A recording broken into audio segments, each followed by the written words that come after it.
Bonjour à toutes, bonjour à tous. C'est la 54e édition du Club de la Presse et la toute première de la deuxième année de cette émission. Aujourd'hui, c'est la suite du sujet traité la semaine dernière. Il s'agit de faire le bilan du 5e round du dialogue interburundais qui s'est achevé le 29 octobre à Arusha en Tanzanie.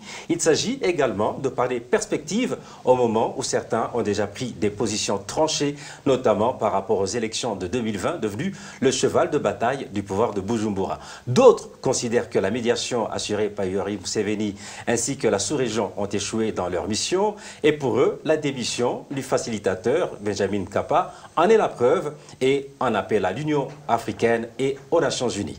Pour en parler plus amplement, nous avons fait appel à 3 invités, dont 2 hommes qui ont participé chacun à sa manière à cette dernière session du dialogue interburundais. Il s'agit de Patrick Mitabalo de la radio Inzamba Gateka Kawe. Bonjour. Bonjour Franck. Vous avez été l'envoyé spécial de cette radio à Arusha. Oui, c'est ça. Et puis nous sommes également avec Hermès Nivandetse de la radio publique africaine. Bonjour. Bonjour Monsieur Franck. Merci beaucoup de l'invitation. Et puis, nous sommes avec Pancras Chimaye, qui a été à Arusha pour le compte de la plateforme de l'opposition en exil Sénared, dont il a été porte-parole. Bonjour. Bonjour Franck, merci pour l'invitation. Bienvenue à tous les 3. Merci beaucoup. La première question s'adresse à Pancras Chimaye. Vous avez été à Arusha, je le disais, pour le compte du Sénared. Benjamin Mkapa, le facilitateur, vous a rassemblé pour vous demander de vous pencher sur la feuille de route des élections 2020. Est-ce que c'était le cas? Ça a été le cas? Bon, malheureusement, ce n'était pas le cas parce que la feuille de route pour les élections de 2020... c'était une chimère parce que pour parler des élections pour 2020, je pense qu'il fallait impérativement que le pouvoir de facteur de Bujumbura soit présent. Malheureusement, ils ont brillé par leur absence. Mais qu'à cela ne tienne, nous avons essayé de montrer aux facilitateurs que la question primordiale, que ce n'était pas les élections c'était probablement une finalité, mais qu'il y avait des préalables pour que ces élections puissent avoir lieu. On a essayé donc de lui donner un document de 10 pages qui lui démontrait les voies et moyens de sortie de crise, parce qu'il est question de sortir le Burundi d'une crise. Ce n'est pas une question d'aller aux élections, c'est sortir le Burundi d'une crise qui vient de durer plus de 3 ans. On a donc donné tous les préalables et surtout on a essayé de démontrer l'origine et les responsables de ce fiasco, parce qu'il faut le dire clairement, ça a été un fiasco, c'est pour parler. Alors le premier responsable, c'est le chef d'État de l'East African Community qui n'ont pas apporté un soutien nécessaire au facilitateur Mkapa. Lui-même, ça en est plein. Deuxièmement, ce sont les Nations Unies et l'Union africaine qui avaient délégué la région à la direction de ces pourparlers, qui n'ont pas pu prendre la relève ou tirer sur la sonnette d'alarme avant qu'on n'ait pas droit dans le mur. Et c'est là où on a dit que désormais, s'il devait y avoir des pourparlers, que les Nations Unies et l'Union africaine devraient prendre la relève. Est-ce qu'ils y parviendront? Je ne sais pas. On y reviendra. Hermès Nivandetse, est-ce que les élections sont la solution à la crise burundaise? Pas du tout parce que les élections 2020, je dirais, c'est un échec pour le facilitateur dans ce dialogue interburundais. C'est-à-dire que la question primordiale, ce n'est pas les élections, parce qu'il y a beaucoup de Burundais qui ont été tués, qui ont été assassinés, qui ont été les cibles pour les assassiner, donc pour les faire fuir le pays. Donc il fallait trouver d'abord une solution à tous ces problèmes qui ont fait qu'il y ait des gens qui soient assassinés, des gens qui ont pris l'exil.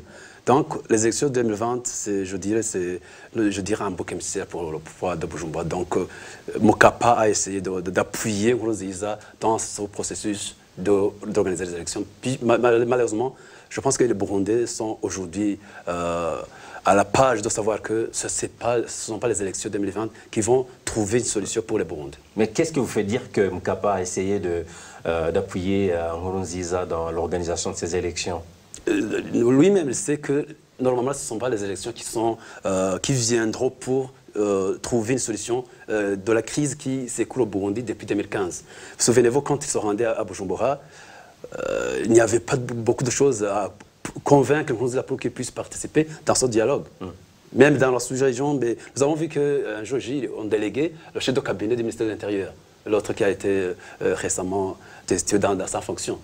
Je disais, c'est Naïla Gétérance. Donc, est-ce que Naïla devrait représenter un gouvernement? Donc, je dis que Moukapa il faisait de n'importe quoi pour apporter son appui à Moses. Patrick Mitavalo, est-ce que, comme il dit, parler des élections, n'est-ce pas finalement jouer le jeu de Bujumbura? Bon, moi je crois que les élections, normalement, ce sera une finalité, les élections. Et un jour, il faudra que les Burundais parviennent à organiser des élections libres et indépendantes et transparentes. Mais aujourd'hui, 2020, le problème, c'est que 2020 pose aujourd'hui beaucoup de problèmes au niveau de l'organisation de cette échéance électorale. Donc, aujourd'hui, Moukapa s'est inscrit dans la logique des élections. Et moi, je trouve vraiment normal que la médiation s'inscrivent dans cette logique-là. Et même les politiciens devraient s'inscrire dans cette logique. Mais les élections, comment sont ces élections? C'est ça le problème. Et ce sont des élections qui s'organisent dans un contexte de tension, dans un contexte qui ne laisse pas quand même l'exercice de l'espace politique. Aujourd'hui, il y a des problèmes de liberté d'expression, il y a des groupes rebelles qui naissent, il y a le gouvernement burundais qui envoie l'armée pour chasser les groupes rebelles sur le sol congolais. Il y a aujourd'hui des messages des Imbonerakure qui appellent au lynchage de ceux qui s'inscriront dans la logique de déstabiliser ces élections. Ce sont des messages qui sont sur le terrain. Alors, comment organiser ces élections aujourd'hui dans pareil contexte? Moi, je crois que franchement, c'est un risque très lourd au regard des moments qui ont caractérisé les élections au Burundi. Ce sont des moments du recul du système démocratique. Il faut voir 2010. Après 2010, il y a eu des FNL qui ont été assassinés. Beaucoup d'exécutions extrajudiciaires en 2010. En 2015, vous avez vu comment ça s'est passé. Il y a eu beaucoup d'exilés, il y a eu beaucoup d'assassinats. Et quand sera donc 2020 aujourd'hui si rien n'est fait immédiat? Pancras Chimaye, on a vu des partis politiques qui n'adhèrent pas à la position du Sénarède par rapport à cette question des élections, mais qui ont signé quand même la lettre qui contient vos propositions que vous avez adressées aux facilitateurs. C'est le cas du Sahanya Frodebou qui s'est retiré du Conseil par ailleurs et qui a déjà annoncé qu'il participera à ces élections, quelles que soient les conditions aux élections de 2020. Est-ce que finalement vous jouez tous à un jeu franc? Bon, malheureusement, le Frodebou n'est pas là pour répondre à cette interrogation, parce qu'effectivement, dire qu'on participera aux élections de 2020, quelles que soient les conditions, ça veut dire que il y a anguille sous roche, c'est-à-dire que ou bien il y a un autre contrat qui est sous table dont on ignore les tenants et les aboutissants.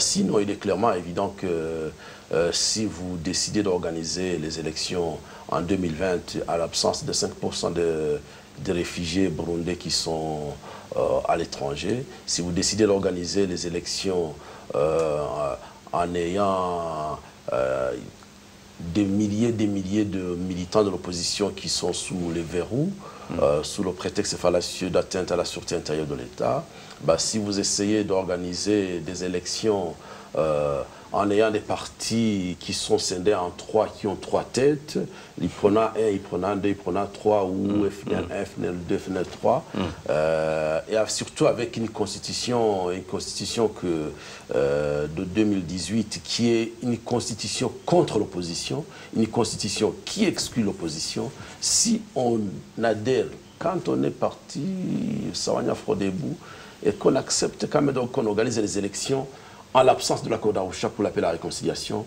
c'est-à-dire qu'il y a des fondamentaux qui ne sont pas là pour ces élections. Sinon, je suis tout à fait d'accord avec Patrick Mitabaro que la finalité, c'est les élections, parce qu'effectivement, le fond de la crise, le fond du conflit qui oppose Nkurunziza au peuple burundais, c'est qu'il a toujours refusé d'organiser une élection qu'il perd. Il doit gagner préalablement et impérativement. Et il met en place les instruments. Voilà, il nous a amené Nzobonaliba comme porte-parole de la CENI, qui venait d'être porte-parole de son gouvernement pendant plus d'une décennie. Comprenez l'objectif de cette CENI. Il est en train de baliser. Bah, c'est encensé, Nkurunziza, c'est clair. Il prend l'ancien porte-parole de la CENI, tout droit, sans transition, il va être porte-parole de son gouvernement. Est-ce que vraiment, il y a à deviner, est-ce que le message n'est pas très clair? Mais n'empêche, le Parti citoyen Froidebout a quand même signé sur la lettre que vous avez adressée au... Il n'y avait pas moyen de ne pas signer si on a une politique est censée, parce que les préalables qui sont exigés par ce document qu'on a remis à Mukapa, les lignes qui sont tracées pour la sortie de la crise, ce sont des lignes que n'importe quel homme politique censé œuvrer pour le bien du peuple burundais devait signer impérativement. Mais alors, allez-y savoir quand vient les intérêts des individus, les intérêts des partis politiques. Là, je suis mal indiqué pour expliciter la pensée du président du Froidebout quand il dit qu'il participe aux élections, quelles que soient les conditions. Peut-être qu'il faudrait le chercher et essayer de l'interroger pour qu'il donne de plus en précision. Sans doute. Hermès, est-ce que le retrait du Froidebout, du Sénarède, n'affaiblit pas l'opposition? Surtout qu'il s'agit de la 8e formation qui se retire de ces plateformes. Je pense que ce retrait ne peut pas mettre le Sénarède. Donc, je pense que le Sénarède a une force capable de continuer la lutte en l'absence du Froidebout. Parce que je pense que si la plateforme de Sénarède, elle est dure, donc elle est mûre. Elle est mûre pour essayer de tout faire pour que les Burundais soient tranquillisés, donc soient maintenant. Donc, et il faut donc, je dirais comment, que les Burundais puissent avoir de la paix. Donc, que leur cœur soit tranquille grâce à la plateforme du Sénarède, malgré l'absence du Froidebout. Parce que nous avons vu, le Froidebout s'est retiré du Sénarède, et après, il y a annoncé nous allons participer aux élections. Et ils ont dit, est-ce que si le Froidebout ne veut pas être comme les FNL, nous avons vu qu'après les élections de la Constitution, je pense d'hier, on a vu beaucoup des FNL qui ont été disparus, d'autres qui ont été emprisonnés parce qu'ils ont voté le non. Et j'imagine avec le Froidebout, si le Froidebout n'est pas avec le CNDD-FDD, si réellement il sera en opposition, je pense qu'il va subir les mêmes conséquences que le FNL a subi. Patrick, vous étiez à Arusha, où se trouvait justement toute l'opposition, dont le Sénarède et justement le Parti citoyen Froidebout. Est-ce que vous avez senti cette scission, qu'il y avait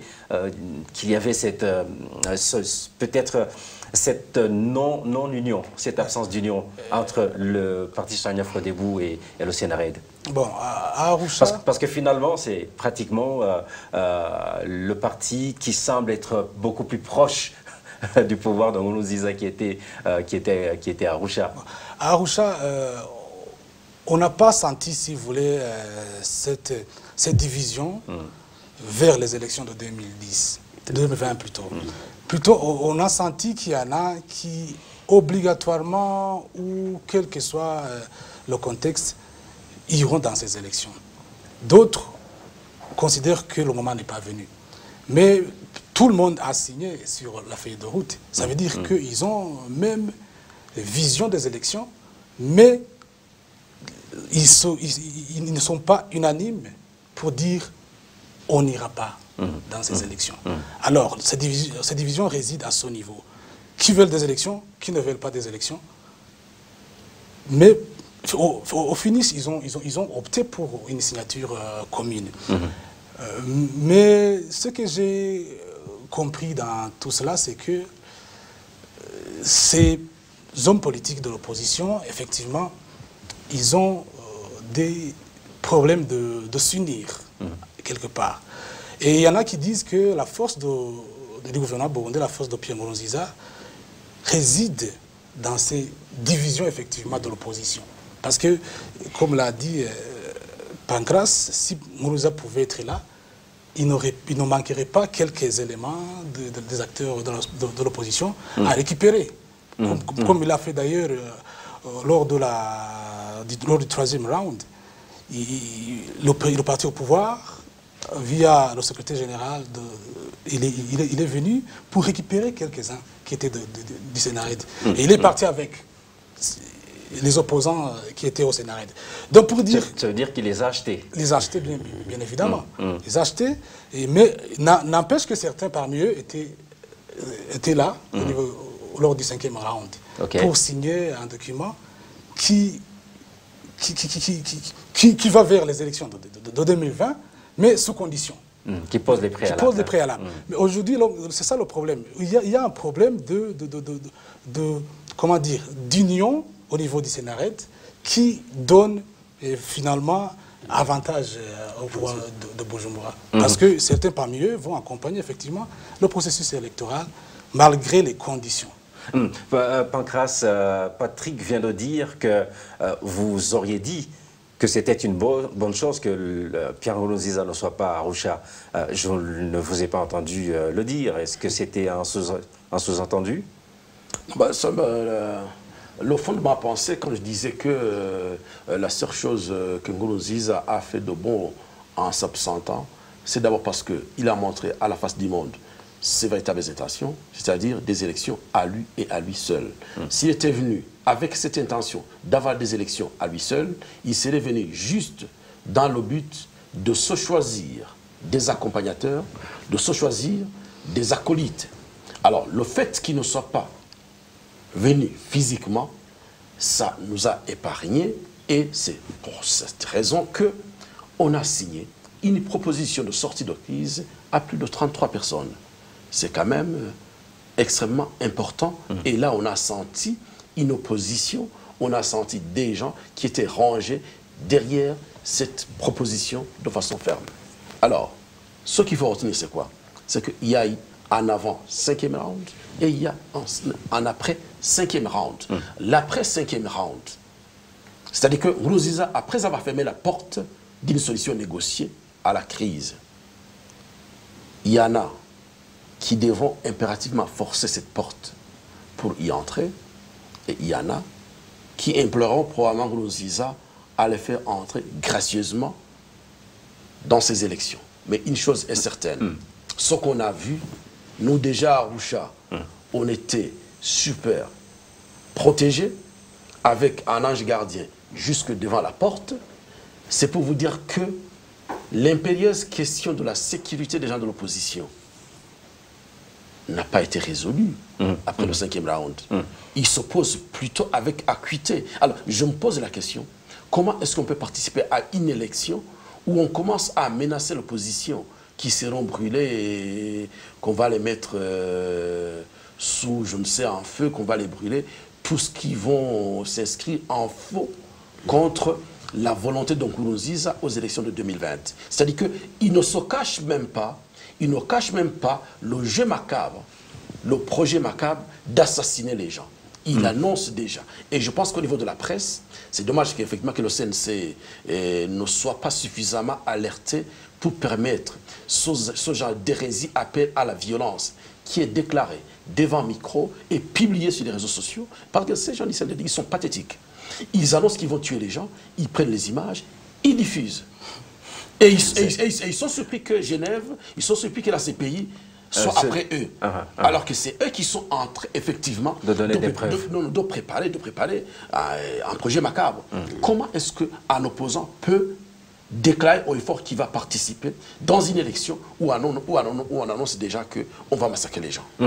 Vous avez dit certains vont forcer la porte pour entrer. Vous voulez parler d'une guerre Non, bah, vous savez, Nkurunziza, en 1995, il est parti au maquis. C'est parce qu'il y avait une démocratie qui venait d'être enterrée. Aujourd'hui, en fermant cette porte d'Arusha, Nkurunziza vient d'enterrer définitivement la démocratie. Nkurunziza vient d'enterrer définitivement l'accord d'Arusha, parce qu'on est parti à Arusha en espérant qu'on allait restaurer les vertus de l'accord d'Arusha pour la paix et la réconciliation au Burundi signé en 2000. Alors, il a définitivement enterré tout ça. Alors, il y a des gens qui ne resteront pas les bras croisés. C'est-à-dire, Nkurunziza a autorisé. Il a autorisé aux hommes politiques, surtout à la jeunesse de l'opposition, à cette jeunesse qui est dans les camps de réfugiés, parce que quand vous êtes dans un camp de réfugiés, votre rêve, c'est de rentrer chez vous, à la porte de rentrée, parce que c'était le préalable qu'on avait posé, que pour qu'il y ait des élections, il faut d'abord qu'il y ait un rapatriement. Il y a une réhabilitation des réfugiés. Nkurunziza vient de dire, allez vous faire voir. Vous allez passer toute votre vie dans les camps de réfugiés. On ne peut pas l'accepter.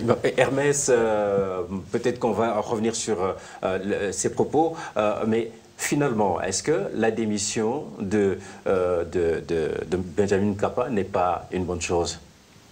Bon, pour les Burundais, c'est une bonne chose parce qu'il n'a rien fait pour que les Burundais soient dans leur... donc que les cœurs des Burundais soient tranquillisés, comme je le disais avant. Vous avez vu, depuis qu'il est facilitateur dans le dialogue interburundais, on n'avait pas du tout de l'espoir qu'on va trouver une solution à la crise qui s'écoule au Burundi depuis 2015. Donc, je dirais qu'il essaie d'appuyer Nkurunziza dans tous ces processus. Et pourtant, il a dit qu'il a tout fait, mais que finalement, il a fini par se résigner, parce que c'était pratiquement impossible de faire venir Nkurunziza et les siens sur la table des négociations. À mon avis, il n'a rien fait. À mon avis, il n'a rien fait parce que la crise continue à exister au Burundi. Vous avez vu, il y a beaucoup d'assassinats. Nous les disons régulièrement, des produits disparus, des gens qu'on trouve dans des cadavres qu'on trouve dans les rivières, un peu partout. Donc, il fallait qu'il cherche au moins à tout faire, que tous ces assassinats ciblés soient au moins anéantis sur le territoire. Certains en appellent déjà l'Union africaine et aux Nations Unies. Est-ce que vous avez confiance, par exemple, à l'intervention de l'Union africaine? L'Union africaine aussi a échoué sur le dialogue interburundais parce qu'elle n'a rien fait jusqu'à aujourd'hui. Partons de la sous-région, East African Community. Ce sont des États qui devraient convaincre Nkurunziza à participer dans ce dialogue. Mais malheureusement, avec des intérêts de chacun des chefs d'État, voilà, on approche, on est dans le processus des élections 2020. Donc, et la sous-région et l'Union africaine, je n'ai pas d'espoir qu'il parviendra à convaincre Nkurunziza de chercher une solution adéquate, non pas des élections, une solution adéquate pour trouver une solution à la crise. Patrick, vous avez encore espoir que le dialogue puisse porter? Bon, non, pas du tout. Pas du tout, parce que c'est... Et donc pour vous, que ce soit l'Union africaine ou les Nations Unies, rien ne... Écoutez Franck, l'échec de William Benjamin Mkapa, c'est aussi l'échec de la sous-région, c'est aussi l'échec de l'Union africaine, c'est aussi l'échec des Nations Unies. Aujourd'hui... Parce que c'est eux qui les ont mandatés. Bien évidemment. Ils l'ont appuyé aussi financièrement pour organiser ces 5 rounds de dialogue. Mais le dialogue n'a jamais eu lieu. Le dialogue n'a jamais eu lieu. Ça veut dire quoi? Aujourd'hui, si on pense que demain, il y aura d'autres processus de dialogue qui pourront aboutir à des résultats escomptés, moi, franchement, je ne vois pas, je n'ai pas du tout rassuré de la suite du dialogue parce qu'effectivement, Nkurunziza ne viendra pas de force. Ne viendra pas de force de l'Union africaine, ne viendra pas de force. Nkurunziza viendra parce que son opposition, lui, exigera de venir à la table de négociation. On a entendu déjà... Il va y avoir des rapports de force pour ramener Nkurunziza sur la table de négociation. Et la sous-région et l'Union africaine ne fera qu'appuyer un dialogue voulu par les Burundais eux-mêmes. On a entendu à Arusha, un des participants, Léonce, le vice-président du Frodébou, qui était jusque-là considéré comme l'un des plus pacifistes des hommes politiques burundais, dire que ce qui reste, c'est effectivement aller à la guerre. C'est ce qui reste. C'est ce qui reste ou c'est le contexte dans lequel nous sommes. Aujourd'hui, pourquoi Pierre Nkurunziza est au Congo? Pourquoi il est allé là-bas pour s'amuser? Je ne crois pas. Il est allé là-bas parce qu'il y a des groupes armés qui sont là. Ils veulent les déloger. Ils savent déjà qu'il y a des groupes qui veulent combattre le pouvoir. Et c'est pourquoi ces groupes-là, ils veulent quoi? Ce sont des groupes qui veulent aussi le pouvoir, conquérir le pouvoir, mais par les armes. Ça veut dire que nous sommes dans un contexte de guerre aujourd'hui. Il ne faut pas que les gens s'amusent à dire demain après demain, en ignorant ce qui se trouve sur le terrain aujourd'hui. Les gens croient qu'aujourd'hui on n'est pas dans la guerre, mais on est dans la guerre. On est dans la guerre. Hermès, maintenant on va parler du travail des journalistes et des médias sur cette question du dialogue interburundais. Vous avez suivi par exemple ce qui s'est dit par rapport au 5e round. Est-ce que vous avez été satisfait personnellement par le travail abattu par les journalistes envoyés sur place?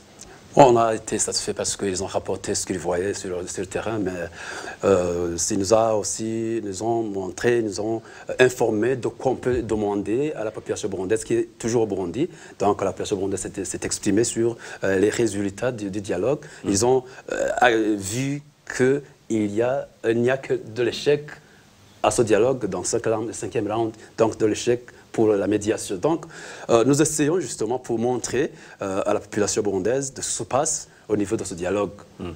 Raison pour laquelle même ces gens de différentes provinces du pays se sont exprimés sur ça. Donc, ils ont dit que le dialogue interburundais quitte le continent africain pour qu'il se fasse ailleurs. Parce qu'ils ont vu que certains chefs d'État de la sous-région ou de l'Union africaine ont des intérêts pour que Nkurunziza puisse se tenir au pouvoir. Vous avez envoyé un journaliste sur place. Est-ce qu'il vous aurait rapporté les conditions de travail dans lesquelles il était? Est-ce que c'était facile pour lui? C'était pas facile parce que attendre ceux qui étaient dans la salle pour qu'ils disent nous avons fait ceci, c'est difficile parce que c'est presque... donc, ils étaient là-bas. Je pense que vous n'avez pas eu l'autorisation d'entrer pour suivre réellement ce qui se passe. Patrick va nous le dire justement parce que vous étiez l'envoyé spécial de la radio Inzamba. Oui, est-ce que les conditions étaient bonnes? Vous avez pu faire le travail comme vous l'entendiez? Bon, c'était des séances qui se tenaient à huis clos. On n'avait pas accès dans la salle. Mais pour comparer d'autres rounds antérieurs, aujourd'hui, le 5e round était moins aisé, plus aisé plutôt. Pourquoi? Parce que le pouvoir de Bujumbura n'était pas là. Il faut retenir, Franck, que en fait, le médiateur, le facilitateur, a beau essayer de caresser dans les poils de Pierre Nkurunziza pour écarter certains acteurs, certains éléments qui n'étaient pas les bienvenus, qui étaient des enfants mal aimés de Pierre Nkurunziza. Il y a les opposants, il y a la société civile, il y a les journalistes. Il y a les journalistes. Ils n'étaient pas les bienvenus. On n'a jamais été accrédités pour faire notre travail. Alors, aujourd'hui, puisque Pierre Nkurunziza n'était pas là, on pouvait au moins rester dans les alentours d'un Gourdoto. Mais avant, ça n'était pas comme ça. Avant, on prenait le mode d'ouverture et on revenait pour la clôture. On était autorisé uniquement à ça. Donc aujourd'hui, ça a été un échec. Mokapa l'a dit. Et pour corriger un peu ce que vous disiez avant, Mokapa n'a pas démissionné. Ah bon? Il a fait son travail, il a conclu son travail. Mais il a dit que c'était le dernier round, son dernier round. Il est passé par la petite porte, c'est vrai. La preuve en est que ce n'est pas lui qui s'est adressé à la presse après le message aux hommes politiques de l'opposition. Il a délégué son conseiller principal, Barozi Kapia, pour donner le message de fin de la mission de Mokapa. Pourquoi? Parce que Mokapa a constaté que son travail a couronné, a brillé par son échec. Lui imposé effectivement par les absents dans ce processus. Pancras, est-ce que finalement, les difficultés d'accès à l'information pour les journalistes qui se rendent dans le dialogue, est-ce que ce n'est pas un manque à gagner pour le processus? Non, vous savez, quand on est dans une négociation, il y a certaines choses qui ne se disent pas tout de suite.